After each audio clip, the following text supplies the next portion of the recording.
dia kerja-kerja servis dan fungsi terkembang.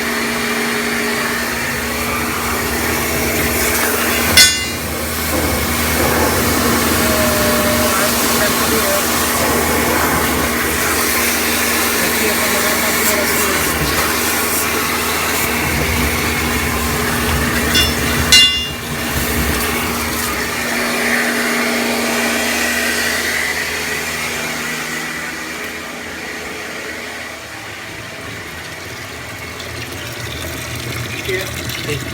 Air lagi lah. Ha. Kita turun lagi. Pelan-pelan.